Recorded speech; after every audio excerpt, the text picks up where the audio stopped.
You're tuned to KEXP 90.3 FM here in Seattle, worldwide KEXP.org. Very excited today to have The Range in studio. He's going to be playing some songs. Hello. Welcome to Seattle. Thanks for having me. We're very excited. So let's kick it off. Yeah, for sure.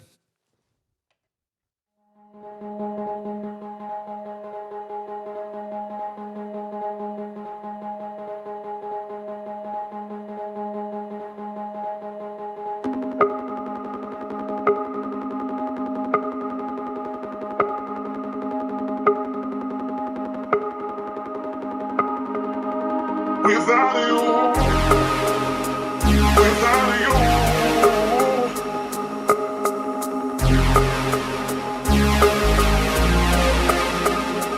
without you, without you, the way I feel, without you, and everything's changed. My life's like a book, but the pain still remains. Kinda near the last page. All I'm trying to do from a young age, trying to get paid, but we're all grown up and everything's changed. without you, without you,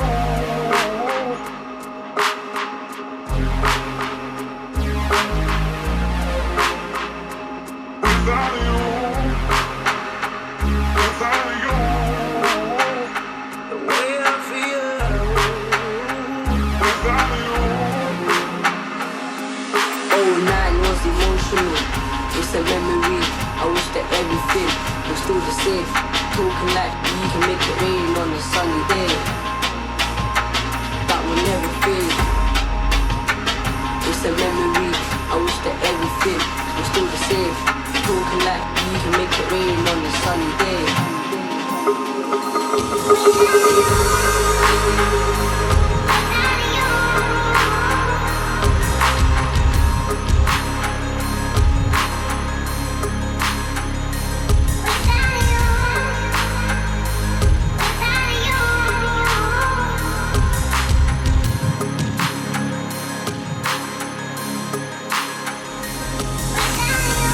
And everything's changed. My life's like a book, but the pain still remains. Kinda near the last page. All I'm trying to do from a young age, trying to get paid, but we're all grown up. And everything's changed. We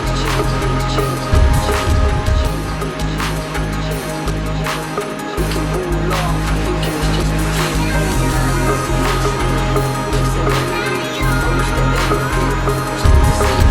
Talking like we can make it rain on a sunny day. That will never fade. And everything's changed. My life's like a book, but the pain still remains. Kinda near the last page. Talking like we can make it rain on a sunny day. And everything's changed.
You just heard a live set from The Range here on KEXP 90.3 FM in Seattle, worldwide, KEXP.org. He has a new album out called Potential. It's his second. It's on Domino. James, welcome back to Seattle. Yeah, thanks for having me. I was back in May, but this is the first time back since then. It's a good fall city. Yeah, you came at the right time for the Seattle weather. But I'd like to start off by asking about the new album Potential.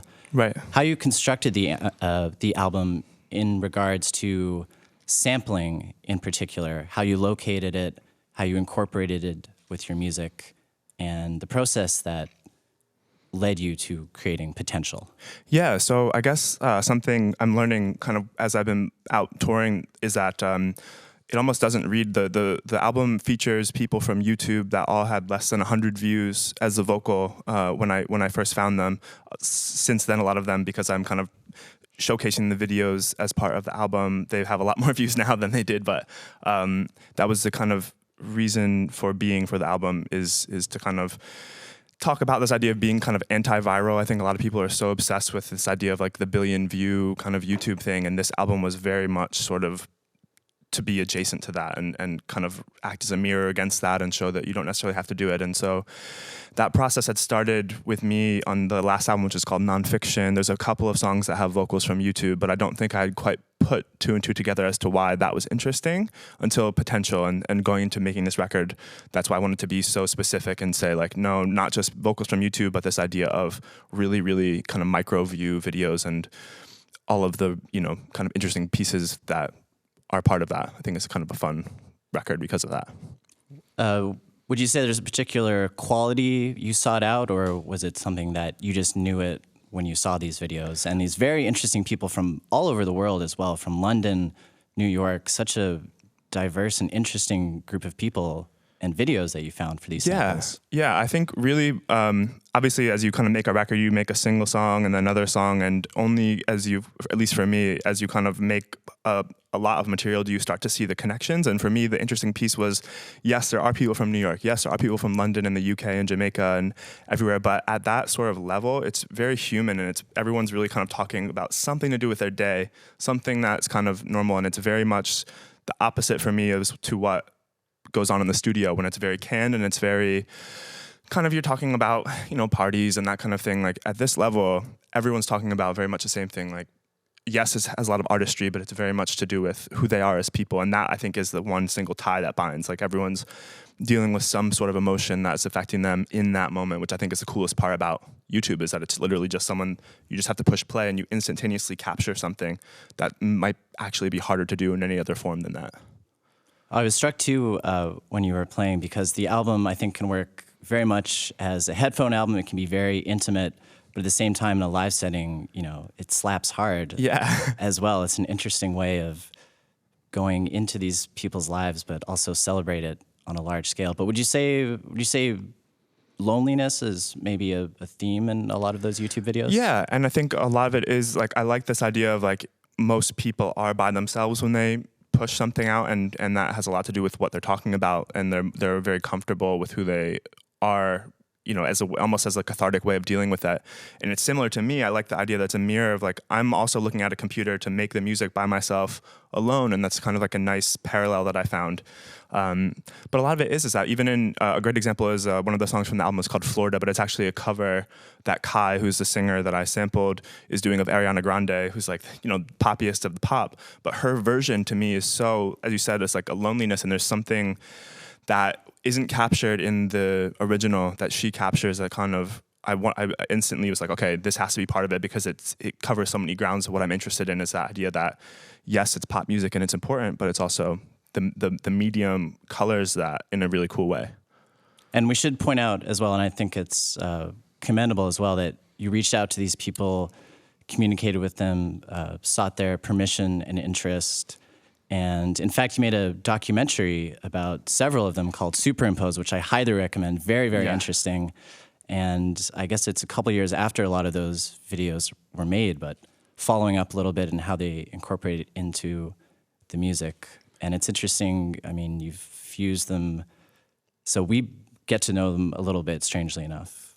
Yeah, and it was super important. At this point, it's like so the album had come out in March, and we've only recently put out in I believe early August was the first launch date for Superimposed. But now that there's a bit of time in between, it's almost like they're part and parcel with one another, because the album I hope stands on its own, and I really am proud of the music. But I think also just to realize who these people are, it's super important. Just as you would want to know who your favorite singer is in a band, right? A lot more about them. The documentary gets in and talks about all these people who are incredibly fascinating. Damien, who's on the very last song of the album, is a correctional officer in Kingston, and has that's a really dangerous and not an easy job. And he comes across as the most upbeat in his music. It's just completely positive, and it's kind of amazing duality that I really kind of like, and kind of weirdly just that kind of, that's why it was last on the album, kind of summed up everything for me.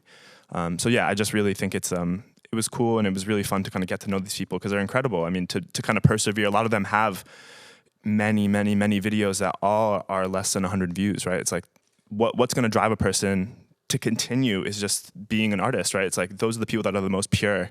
And so it's kind of fun. It's a lot to talk about. I could go on for forever and ever. But there's so many things I like about this process. It's like, it's capturing a lot of what I think is missing in music now, is this like purity. And I think that in varying ways, everyone on the album has that sort of relationship with music that I kind of really appreciate. Totally. And it feels like a journey that's endless. It's constant discovery with yourself and your artistic achievements and, your own discovery when it comes to making art. So what would you say that maybe you discovered about yourself through this whole process? I think for me is I was just starting to find myself with a lot of parallels. I think it's easy to kind of feel like you're alone when you're just a single person kind of making music, and it's a super weird thing to say, and I'm sure it's not an obvious, but just to like realize that these people are almost like collaborators for me, it felt like it made me feel less alone, and it made me feel like I value the way that I go about making music, and it's not in a band, and it's by myself, and there's certain pluses and minuses to that. But the fact that there were other people out there, like, yes, the people that I found, but then, I mean, YouTube in the world is so huge. I know there must be thousands of people, and it was interesting for me that I'm a very hermetic person. I don't like to kind of go out very much, and it was nice to know there are other people out there, and it really felt like I was in a community, which I didn't know that I valued. It was kind of it's a funny one, and I just really enjoyed that process, and I learned that more than ever I really enjoy working with other people. But it was interesting to find that out through a medium where I didn't even know who they were before I started making it. So it's kind of a fun project because of that. Absolutely. Well, it comes through in a fantastic way. I love the new album. Thank you. A parting question on a less serious note. So on your last tour, you were kicking it with Rome Fortune. Yep. Is it as fun hanging with Rome Fortune as I imagine it to be? 100%. Okay. Yeah, that month was pure mayhem. He's now a very dear friend, but it's so much fun. Like, I didn't know what level you could get to on a tour, because for me it's like get to the show, but with him it was like, nope, that's like yes, that's the center of everything, but there's so much more to tour with him. So it's really, really fun. Yeah, I was just picturing smoothies, rooftop parties, all the Rome Fortune stuff. All the doors open when you hang with Rome. It's great. Absolutely. Well, thanks, James, so much for coming in. Recommend everyone check out the latest album, Potential. It's out now on Domino. And best of luck in all your future musical endeavors. Yeah, and again, really thank you for having me. It was a pleasure. Absolutely. Thanks. You've been listening to The Range here on KEXP 90.3 FM in Seattle, worldwide, KEXP.org.